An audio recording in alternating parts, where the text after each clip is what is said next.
করি না। দেখাবো, একটা স্যাম্পল দেখাবো, স্যাম্পল যেটা দেখাই। এই যে প্রফেসর ইউনূস 17 নভেম্বর বলছে এই 100 দিনে অর্থনীতি সবল অবস্থানে চলে আসছে। ঠিক তার 2 দিন পরে অর্থ উপদেষ্টা কি কইছে দেখেন, কইছে দেশের অর্থনীতির অবস্থা ভয়াবহ। মানে 2 দিন আগে প্রফেসর ইউনূস কি বলিছে সেটা ঘুরে গেছে ভুলে। কার কথা ঠিক তাইলে? প্রফেসর ইউনূসের নাকি অর্থ উপদেষ্টা? প্রফেসর ইউনূসের ওই বক্তৃতার ওই পার্টটা তো অর্থ মন্ত্রণালয় থেকে লেখা হয়ে আসবে, তাই না? তার মানে প্রফেসর ইউনূস হয় অর্থ মন্ত্রণালয় থেকে নেয়নি লেখাটা, অথবা অর্থ উপদেষ্টা শুনেইনি প্রফেসর ইউনূস কি বলছে। এই সরকারের ব্যর্থতার জন্য আগে হাসিনার টেলিফোন ফাঁস হইতো, এখন জমায়েতে বক্তৃতা দিচ্ছে। আমরা বলছিলাম হাসিনা পরিবারকে দৌড়ের উপরে রাখতে হবে। পুতুলের বিষয়ে বিশ্ব স্বাস্থ্য সংস্থাকে দাও চিঠি ড্রাফট করে দিছিলাম স্বাস্থ্য মন্ত্রণালয়ে, 17 পৃষ্ঠার চিঠি, কিচ্ছু করে নাই। কাজ তো করে দিছি, ধরে ধরে কি কি লিখতে হবে। মনিরুল ইন্ডিয়া থেকে পোস্ট দেয় জয় বাংলা বইলা, আর মনিরুলকে তো ইন্টারপোল দিয়ে ধরে আনা উচিত। আপনাদের আশেপাশে বুক ফোলা আওয়ামী লীগারদের ঘুরতে দেখতেছেন না? এই যে আয়না ঘর হয়েছে, বাসারের ইয়েতে আয়না ঘর বাড়িয়েছে না, ইকোনমিস্টের নিউজ হয়েছে, আমাদের আয়না ঘরের নিউজ কোথায়? সেই জন্য বলার চান্স পায় আয়না ঘর নাকি নাই, দেখেছেন? তাহলে এটা কে করবে? যারা ক্ষমতায় আছে তারাই তো। এগুলো ইলিয়াসদের জন্য হয়েছে। সবাই আসিফ নজরুলের পিস বাঁচাইতে চলে এসছে দল বেন্দা। ইলিয়াসরে ধরো, এখন ইলিয়াসরে ধরো, কথা কিছু কওয়া যাবে না আসিফ নজরুলের। ক্ষমতা সবসময় প্রশ্নের মুখে থাকবে, সমালোচনা হবে, কঠোর নির্মম সমালোচনা হবে, সেটাই সভ্য দুনিয়ার নিয়ম। প্রফেসর ইউনূসের সরকার হাসিনার সরকার না যে সমালোচনা নিতে পারবে না। আসিফ নজরুল মিটিং এ যাইয়া কয়েকদিন আগে কইছে কারে যেন জাতির পিতা ঘোষণা দিতে হবে। হঠাৎ করে মনির বলল কি, একজন ব্যক্তি সম্পর্কে নাম নিব না, বললো আসিফ ভাই আমার মনে হয় তারে এই জাতির পিতা বানায় দিলে না দেওয়া পর্যন্ত সে থামবে না। মানে তারে জাতির পিতা না বানায় দেওয়া পর্যন্ত সে থামবে না, অথবা তারে জাতির পিতা বানায় দিলে বলতে সব সমস্যার সমাধান হয়ে যাবে। জাতির পিতা মানে নতুন জাতির পিতা। আসিফ নজরুল মুখ সামলে কথা বলবেন। আবার কইছে কারে উদ্দেশ্য কইরা, কোটা সংস্কার আন্দোলনকে কে যেন কইছিল আতাতের আন্দোলন। কেউ কেউ বলে দেখবেন যে কেন বিপ্লবী সরকার হলো না, কেন শহীদ মিনারে আমরা শপথ দিলাম না, কেন সাংবিধানিক পথে গেলাম। ফর গড সেক আপনাদেরকে রিমাইন্ড করাই দিই, তাদেরই কেউ কেউ যখন এই ঐতিহাসিক ছাত্র আন্দোলন শুরু হয় বলেছিল এটা আতাতের আন্দোলন, সাজানো আন্দোলন, বলেছিল না? বলেছিল। সবাই হাততালি দিছে, হাসাহাসি করিচ্ছে, দেখেছেন? আমি খুঁজতে লাগলাম কে কইছে, কারে কারে আসিফ নজরুল কইলো, খুঁজে খুঁজে পাইলাম খালেদ মহিউদ্দিনের সাথে টক শো। শুনেন। এখন আওয়ামী লীগ যে এরকম সরকার 15 বছরের বেশি সময় ধরে তারা ক্ষমতায় আছে, তাদের সামনে ডিল করার মতো আরো অনেক বিষয় আছে তাদের। তো আপনার কাছে কি মনে হয় যে তারা যদি সরকারের মানে আইন আদালতের কাঁধে বন্দুক রেখেও এটা করতে চাই, এটা কেন করবে? মানে কোটা ব্যবস্থা মুক্তিযোদ্ধাদের জন্য চালু করে সরকার আসলে কি গেইন করবে বা কি গেইন করতে চায়? আমরা তো এরকম অনেক সময় শুনি যে বিএনপি সবচেয়ে বড় মুক্তিযোদ্ধাদের দল, আমরা এরকম শুনি মুক্তিযোদ্ধারাই এখন আওয়ামী লীগের সবচেয়ে বিপক্ষে অবস্থান নিয়েছে, আমরা শুনি বামদের মধ্যেও অনেক বড় বড় মুক্তিযোদ্ধা রয়েছে। তো এটা কইরে আসলে সরকার কি মানে অর্জন করবে? সরকার যদি চায়, আমরা যেরকম মেকানিজমের কথা শুনি, সরকার তো যাকে খুশি তাকে চাকরি দিতে পারে আসলে, মানে নানা রকম মেকানিজম করে। না, আমি আপনাকে বলি, আমার কাছে মনে হচ্ছে সরকারের মধ্যে, সরকার মানে তো আর শুধু আমাদের প্রধানমন্ত্রী না, সরকারের মধ্যেও তো আমরা দেখেছি এমন কোন এলিমেন্ট আছে যারা ভুয়া মুক্তিযুদ্ধের সার্টিফিকেট দিয়ে হলেও চাকরি পেতে উৎসাহী। ভুয়া মুক্তিযোদ্ধা কিন্তু একটা বাণিজ্যও তো আছে, দেশে আছে না? তো এই বাণিজ্যের লোকগুলোকে মারা গেছে, এটা তো সরকারের মধ্যে আছে, ঠিক না? 62,000 ভুয়া মুক্তিযোদ্ধা আছে, এই সার্টিফিকেট একটা বাণিজ্য আছে না?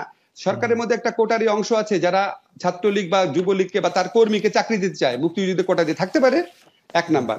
2 নম্বর হচ্ছে আমাদের প্রধানমন্ত্রী যেহেতু উনি একটু, আমার কাছে মনে হচ্ছে একটু জেদ করে বাতিল করেছিলেন, সেই জন্য মানে হয়তো উনি অন্য কোনো ভাবে, মানে উনি অসন্তুষ্ট না, এটা অন্য কোনো ভাবে রিফ্লেক্টেড হতে পারে যদি আপনার অ্যাটর্নি জেনারেল অফিস খুব স্ট্রংলি এটা পারসু না করে, হতে পারে।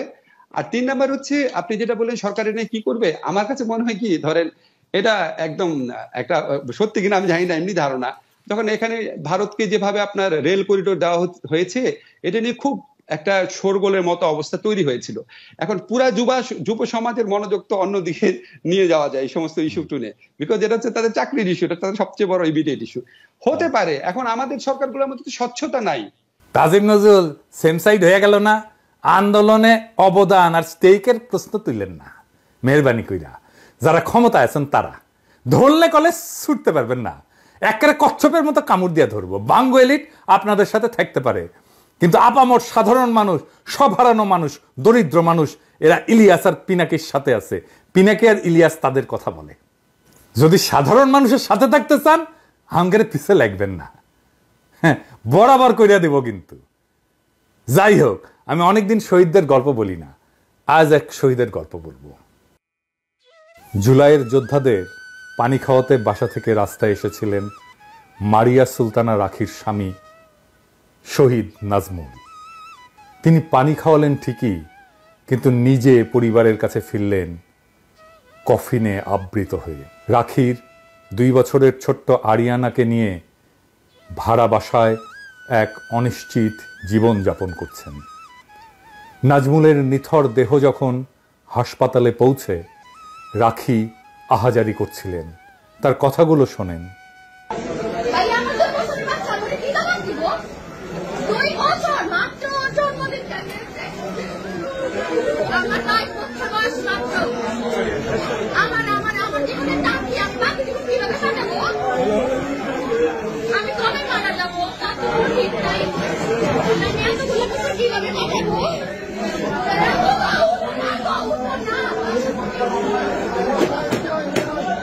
আমি বিধবা, আমার কি বিধবা হওয়ার বয়স হয়েছে বলেন? রাখির এই প্রশ্নের সামনে দাঁড়াতে পারবেন আসিফ নজরুল? আসলে কি রাখির বিধবা হওয়ার বয়স হয়েছে? কে নেবে 2 বছরের সন্তানের দায়িত্ব? রাখির গল্প কোথাও ছাপা হয়নি। আমি তন্ন তন্ন করে খুঁজে দেখেছি, কোনো একজন উপদেষ্টা গেছেন তার বাসায় একটু সান্ত্বনা দিতে, একটু কথা বলতে। আমি অনেক শহীদ পরিবারের সাথে কথা বলি, সাহায্য করি সাধ্যমতো, পুনর্বাসনের চেষ্টা করি, আহতদের সাথে কথা বলি, তাদের চিকিৎসার চেষ্টা করি, এমনকি দেশের বাইরে নিয়ে যেয়ে। রাখির কোনো খোঁজ পেলে আমাকে জানাবেন। এই দুঃখী মেয়েটার দায়িত্ব আমি নেব, নিজে করব। যদি না পারি ভিক্ষা করব, আপনাদের কাছে চাইব। যতদিন বেঁচে আছি তার দায়িত্ব নেব। রাখির সন্তানের মুখে খাবার না তুলে আমি ভাত খাবো না, প্রতিশ্রুতি দিলাম জাতির কাছে। আমরা নাকি 2 পয়সার ইউটিউবার, ভিউ বেচে খাই। আমরা নাকি বাংলাদেশে অরাজকতা করি। আমাদের এই লড়াইয়ে, এই আন্দোলনে কোনো ভূমিকাই নাকি নাই। আমরা তেজপাতা, হরিদাস পাল, সবই হয়তো ঠিক, তবে এটাও ঠিক, আমরা সেই বঞ্চিত, সেই সমাজের নিচতলার মানুষের একজন, যাদের মুখে হাসি নাই, চোখের কান্নাও গেছে শুকিয়ে, যাদের জীবনের অন্ধকার কখনো কাটে না, যারা বারে বারে রক্ত দেয় কিন্তু মুক্তি পায় না। আমরা সেই সিঁড়ি যা মারিয়ে উপরে ওঠে, আমাদের নাচেনাটাই ক্ষমতাবানদের ধর্ম হয়ে যায়। আমরা জানি আমরা কখনোই ক্ষমতার প্রিয় হব না। আমাদের জায়গা মজলুমের অন্তর হলেই আমাদের কাজ সার্থক, আমাদের জীবন সার্থক। ইনকিলাব জিন্দাবাদ।